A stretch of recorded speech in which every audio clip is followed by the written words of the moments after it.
বানি ইসরাইলের জালিলুল কদর নবী হযরত মুসা আলাইহিস সালাতু ওয়াস সালাম তুর পাহাড়ে যখন যাচ্ছিলেন, একটি জঙ্গলের পার্শ্ব দিয়ে অতিক্রম করে যখন তুর পাহাড়ে যাচ্ছিলেন, মুসা নবী তাকায় দেখে একজন ব্যক্তি জঙ্গলের ভিতরে আছে, আর ওই লোকটার দেহের ভিতরে বল্লায় কামড়ায়, বল্লা তথা বিমরুলে কামড়ায়। ওই লোকটাকে যতবার বিমরুল বা বল্লায় কামড়ায় গো, লোকটা ততবার আমার আল্লাহর প্রশংসা করে। লোকটাকে বল্লায় কামড়ায়, লোকটা তখন বলে সুবহানাল্লাহ, আলহামদুলিল্লাহ, আল্লাহু আকবার, আমার আল্লাহ পবিত্র। ওই লোকটা যতবার বল্লায় কামড়ায় ততবার আমার আল্লাহর প্রশংসা করি। মুসা নবী বড় আশ্চর্য হয়ে গেলেন।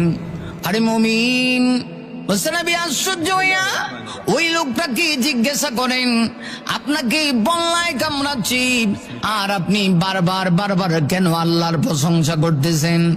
এভাবে কত বছর যাবত আপনি আল্লাহর প্রশংসা করতেছেন? লোকটা জবাব দিয়া কয়, মুসা, কত বছর? 1-2 বছর না, আজকে প্রায় 400 বছর হয়ে গিয়েছে। 400 বছর যাবত আমাকে বল্লায় কামড়ায়, যতবার বল্লায় কামড়ায় গো ততবার আমি আমার আল্লাহর প্রশংসা করি।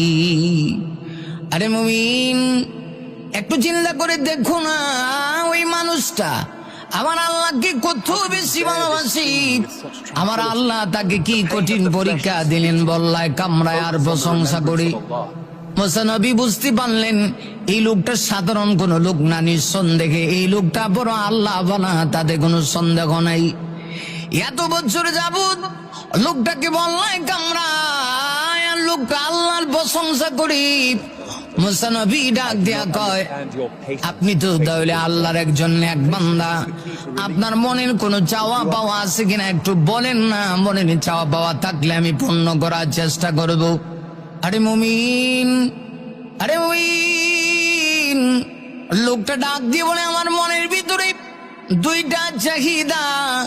1 নাম্বার চাহিদা হলো জামানার শ্রেষ্ঠ নবী মুসার সাক্ষাৎ আমি চাই।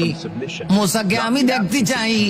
এই বানি ইসরাইলের সবচাইতে দামি নবী মুসার সঙ্গে যদি আমার সাক্ষাৎ হয়ে যায় গো, তাহলে আমার একটা চাহিদা পূর্ণ হয়ে গেল। দ্বিতীয় আর একটা চাহিদা, ওই যে সামনে একটা কুয়া আছে, কুয়া, এই কুয়ার পানি প্রচন্ড ঠান্ডা, ওই কুয়ার ভিতর থেকে ঠান্ডা গ্লাস পানি আমি পান করতে যাই।